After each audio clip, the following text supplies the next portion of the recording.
Hello everyone and welcome to this video, and I'd say I'm going to be doing an album review. I'm going to be taking a look at this record today, which is Astronauts by the Lilac Time. So yes, I'll just be doing the usual thing in this video, giving a bit of background information about the album, then showing you my vinyl copies of the album, so the original Creation records release, and then this recent reissue that has just come out in like the last year, and then go through each of the album's tracks in detail. So this was the follow-up to the album I've Love for All from 1990.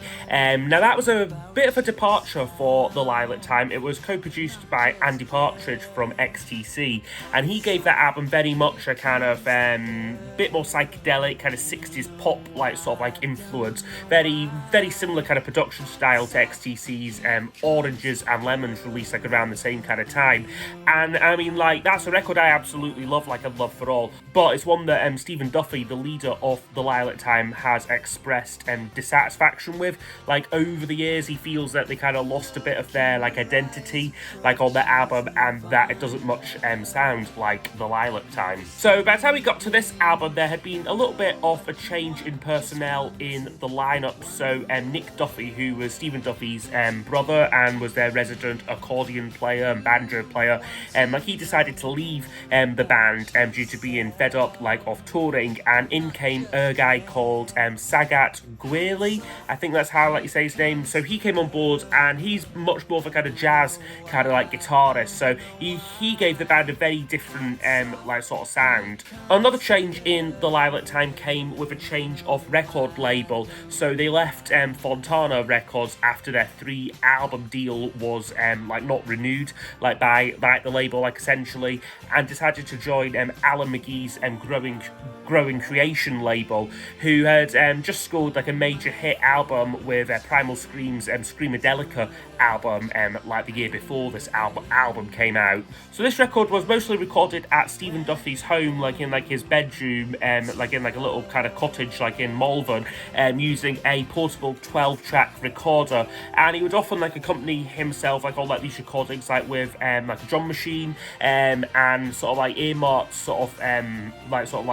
earmarked this to be replaced like by like proper drums, like sort of like during like later like overdubbing sessions. Now some sessions were held like for the album like in a studio like in London, can't quite remember which one, but basically these overdubs like would like quickly become like abandoned, and like the album essentially released like in a bit of like an unfinished state with like sort of like these overdubs that Duffy wished to kind of like put on the album largely being like unrealized, and some drum machine work like initially like intended like as temporary became part of like the final album. I think Duffy by this point had kind of just lost kind of focus and interest really with like the project and like the wider Lilac Time like sort of like band, and that band, like, he was an artist who always kind of darted around from kind of different outfits and different kind of styles and like such, and I think maybe by this point he was maybe just like a little bit bored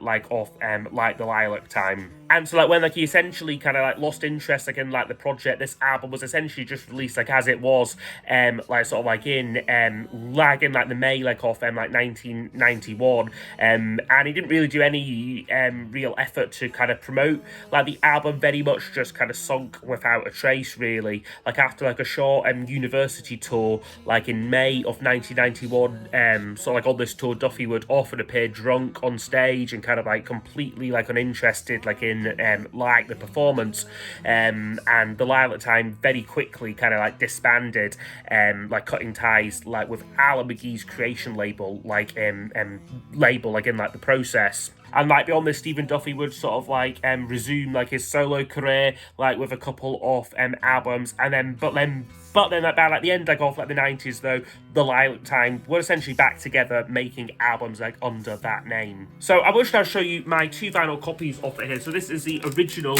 version that came out on Creation records here. Now there's really not a lot to the packaging of this on there, just the front and the back. And there's no fancy like inner sleeve like or anything, but the label just looks like this. It's a kind of very basic kind of white label sort of design there.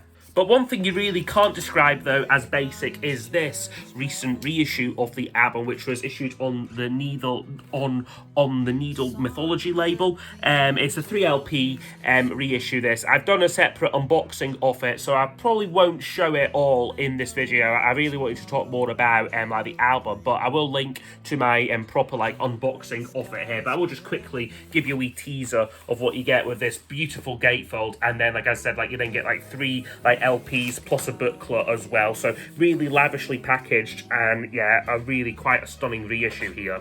Okay, so anyway, I will now go over each of the album's tracks in detail. I'll score each track out of 10, and then use those scores to give us a overall percentage marking for the album. Loving is easy. So the album kicks off with the track In Inverna Gardens. Now this is an absolutely breathtaking song for me. I really love the kind of, well, really just everything about the track, the way it kicks off the album with this kind of sampled sort of like sampled like introduction. I think the recording kind of taken from like the moon landings or that kind of like effects like sort of thing on it, and it just gives way to these very kind of like elegant kind of keyboard parts, this kind of very lush kind of drumming, very open kind of sort of sound on it. And again, by the time the chorus comes in, just some great like harmony vocals like going through the track. It's a really soft and easy going track, which like really sort of eases us into the album. Kind of quite romantic vibe to like the lyrics, sort of so that kind of concerning kind of like two lovers sort of like staying like in bed in like sort of like Inverna Gardens is actually like a West London suburb, so it kind of has this very kind of mystical kind of like reflective sounding sort of like both in terms of like the music but also like the lyrics, which kind of really paints a picture of like kind of like there's certain lines in it like lamplight shining through the years like astronauts romantic, we breathe the space where stars revolve and won't give out our magic, he sings on it. And it's just a great track. Now originally on like this deluxe edition, you can hear like the kind of like the original take like off like this one, and it was actually merged with another track on the album called Dreaming. They were one song like originally, but I am really glad that he decided to kind of split them up like for the album. I just think it kind of maybe goes on like a little bit like too long, like as like one whole song, but it really like is like a really it really is like a tremendous track here, a memorable chorus, and a real lost gem of its era. Not just yet. Hats off. Here comes. Okay, next track up is a Hats Off, Here Comes the Girl, which is another really, really great song. This one, again, in terms of its original demo, started off as a bit more of a kind of clangy, kind of almost XTC sort of like flavour, sort of like to like this one here. But then very much for the final album version, its kind of rougher edges were very much smoothed out, and it just is a really, again, a lush sounding track. It's got some kind of backwards guitar sounds like on it, which again gives it a kind of hazy, kind of psychedelic, like sort of like feel to it. And yeah, just its melody is great, its lyrics are really good, really fun kind of song there. So yeah, Hats Off, Here Comes a Girl will get a 10 out of 10. Evaluate what I can do. Okay, next up on the album is called Fortunes. Now this one is a lot more kind of stripped back, kind of like acoustic song, which is the usual kind of like sort of like form like on like this album, like is kind of stripped back like acoustic songs. So this is kind of almost like the first one of those like we get, and it is a really, really, really lovely song. This lyrically, I think Stephen Duffy has said that it's about a kind of like an imaginary girl who sort of came to him like in like a dream kind of thing, and in the lyrics I've got a real sense of like longing to them. He sings like, I see a girl in the choir, she sings the same harmony, is a part of the score with me, and it's got great melody, great kind of atmosphere to like this one. It is very much just, I think it is just Duffy like his guitar, but and like maybe like with like some guitar like overdubs like on it like as well, but it's just a really, really nice sounding song like again. Got a taste for honey from your lips. Okay, next up on the album is called A Taste for Honey. Now, I would say this is possibly my least favourite on the album. It's kind of lyrically, at least, you could read it, I guess, as a kind of follow-up song or response to Duffy's kind of solo hit single, Kiss Me, from like the mid-80s. It's got a kind of same, it's essentially got like the same like opening line like on that, like sort of like in my young life we walk through something or other, like he sings like on it, which is the same opening line like as Kiss Me, but it's kind of a much more kind of I guess slightly more mature take like on like that kind of like the same like subject matter, but kind of like the lyrics on this are maybe a little bit like on like the slightly like weaker side. I'd say its biggest strength is some really good guitar work. Again, kind of I think it's some slightly backwards guitar work on it, but I'm just not really, like I said, I'm not really keen like on like the kind of central kind of concept like off like the lyrics. It just seems a bit of a pretty basic metaphor, like I've got the taste for honey because I've kind of kissed you sort of thing. It just doesn't seem very deep, this song, at all. Grey skies and work things. Okay, next up on the album is another favourite of mine, which is called Grey Skies and Work Things. So this is just an absolutely haunting and beautiful song. It's about, again, kind of young love and kind of like exploring the kind of early stages, I guess, like of like a relationship, like in like an otherwise kind of like busy life. He sort of talks about like walking home like after work, and like all the streets are full.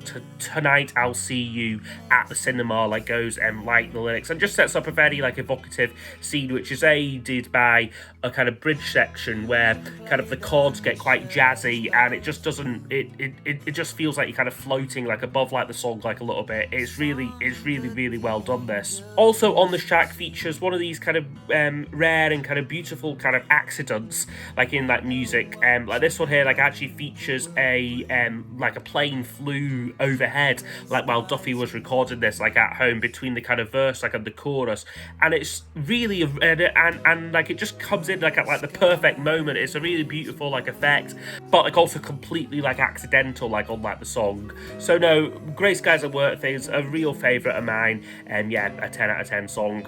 They cannot forgive forgetful fathers. Okay, and then side one closes off with the track Finisterre. Now this is a slightly more upbeat one. You've got to kind of think it's a more piano-led song, this one here. What Duffy said was written about Creation Records' Alan McGee, and how kind of despite his kind of young age, like he was essentially like a manager and seen like as a kind of leader or like kind of like effectively like a fatherly figure to so many artists like and like bands and that. Like there's a good like line on this like about like the father to so many needs a mother, he sings, which is a kind of specific reference to McGee's slightly hectic workload. It's got some, like I said, great piano work, maybe just a little bit less memorable than some of the other tracks like on the album, but still a very good song though. So Finisterre will get an 8 out of 10.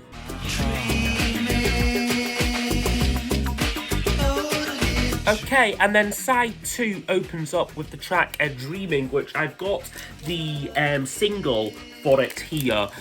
So this, is Dreaming here. So this was it's a slightly odd piece on the album, a bit of like an ugly duckling like on like the album, like in some ways, because this was essentially intended to be kind of or like was actually like sort of co-produced by like a remix sort of dance outfit called the Hypnotone, and essentially I think like kind of like following the success of Primal Scream's Screamadelica album, which kind of melded like kind of essentially, well in that case kind of rock music with these kind of dancey kind of beats and that, I think Alan McGee like in particular was keen to explore kind of like what happens like if you take Stephen Duffy's songwriting and put kind of dance beats to that.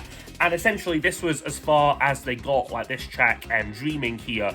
And yeah, essentially I think Duffy kind of very much pushed back like on like that suggestion, and kind of just went back to making like a more conventional album. So but this song does remain like on the album though, like as a kind of artifact like off that. And I mean the song itself like is a really good song. I think it's got a good verse lyric on it, and like again like a very like memorable chorus.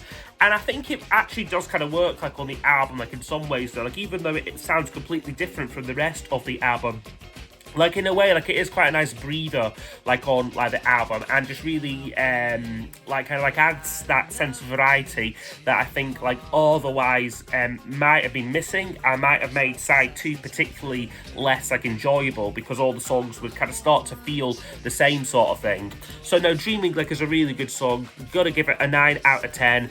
As I said, this was released like as a single, but it failed to chart pretty much everywhere like it was released.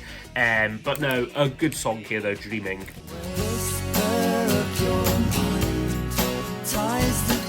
Okay, the next song up on the album is called Whisper of Your Mind. Now this is another really nice, really pleasant song, this one here. This song is a track that Duffy has said was written about a girl he was in love with, like at school, and like kind of things are kind of like going back to like his like sort of like younger days.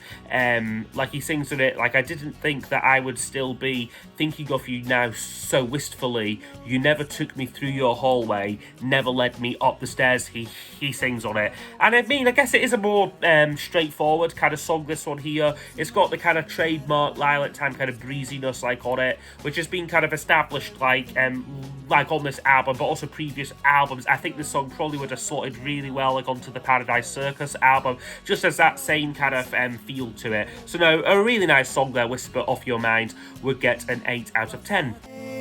Can't see beyond today. Okay, next one up is called The Darkness of Her Eyes. So this is a song which I guess I must admit to kind of forgetting about, like on the album, like in some ways, but it's because it is a more kind of slower, again, it really is just Duffy, like his guitar, like on this one here, but it's got a good chorus, and like some good lyrics, which possibly have some sort of like religious themes, like kind of like imagery, like on it, and like again, like it's again, like there's some great lines in it, like I can't see beyond today, I can't think about what if the sun stays down. I believe it never has before. There may be less between us than we thought. Maybe less between us and the Lord. So possibly reaching into some sort of like more like religious themes like on there. But a very intimate sounding song, this one here. Very pleasant sort of track. And again, I think Duffy sings it really well. Like really well uses the kind of full range like off like his vocal like on like the chorus. So no, a really nice song there, The Darkness of Her Eyes.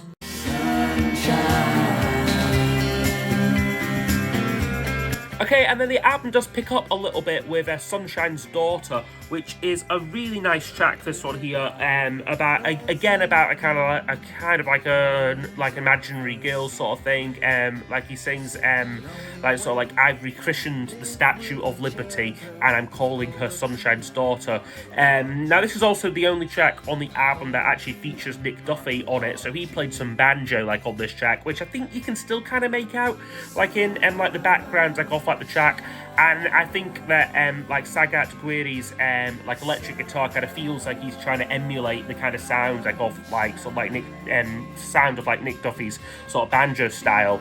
It's a really nice easygoing track, this one. Bit more upbeat kind of summery feel to this one here, and almost kind of psychedelic like in like its vibe. Again, I think there's some backwards guitar sounds like on like this one here too. So there's some nice production touches and textures like on Sunshine's Daughter, which will get a 9 out of 10. Kensington, where I took your hand. Next track up on the album I also really love, which is North Kensington, which is a really kind of, again, more stripped back, very wistful sort of track, again about looking back on a kind of previous sort of love like and like relationship. He sings North Kensington, where we first laid, where we first made love, he sings on it, and it's just sort of got again some great moody guitar chords, particularly like in like the bridge section to it. Again, it's a bit like the other track, what was it, Grey Skies of Work Things, where the kind of light where he goes to like the minor chord and just takes it in like a slightly different direction, and it really works well. You've also got a kind of like pan flute solo like on this one here, which is a really nice new texture for like the album and the track, and like works really well. So yeah, North Kensington for me would get a 9 out of 10.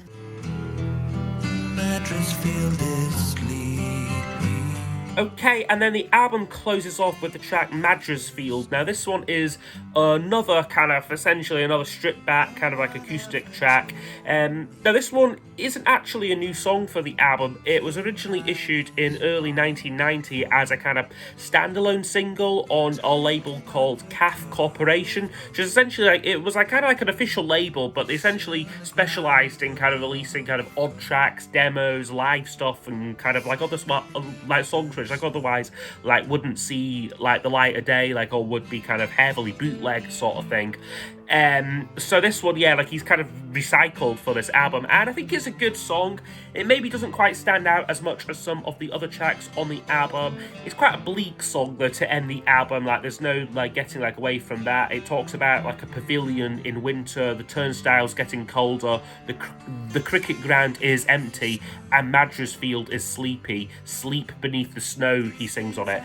And yeah, I mean, it doesn't maybe stand out as much as some of the other tracks on the album. It's possibly one, I wouldn't say like I would ever skip it, but it's definitely not a highlight for me like on the album. It just feels a little bit like underwhelming like as the album closer. But I guess a lot of other people though feel this, I guess, is one of Stephen Duffy's very best songs. So yeah, like Horses for Courses, like a guess, but no, Madresfield would get a 7 out of 10 from me. Okay, so overall, this album would score 87%. So I think this is a really, really, really nice record here by the Lilac Time. Possibly their best album. Like, I think, like, you could definitely make a good case for this being their best album. It's just a beautifully restrained album throughout. It's got a nice kind of mix between like kind of, yeah, slightly more introverted, not quite darker songs, but sort of slightly moodier pieces, but then also some real moments of lightness to it, like, as well, moments of real comfort, like, on here, and also some experimentation as well, thinking of, like, in Inverna Gardens, with this kind of, yeah, like, the sampled kind of, like, astronaut kind of sounds, like, at the start of it, to dreaming with these kind of, dreaming with these like hypnotic drum beats and things like Sunshine's Daughter with all these kind of backwards swirling guitars on it. Like there is quite a good sense of like musical variety like on here. And I would say like this is a real case of an artist at the peak like of his powers. Stephen Duffy, I don't think, assembled a collection of songs as good as this before or since this album. Like there's been other great songs like he's wrote like down the years, like no doubt about it.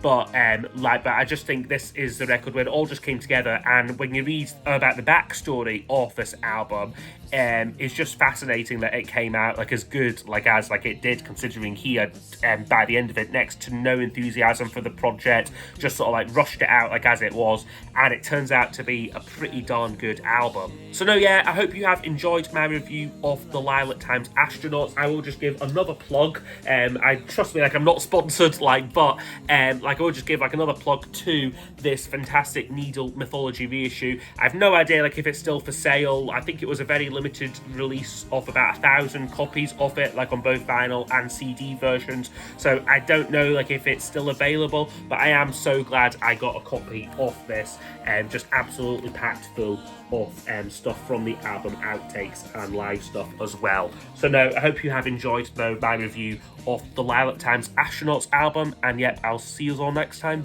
for the next video. Goodbye. The world's a brightly burning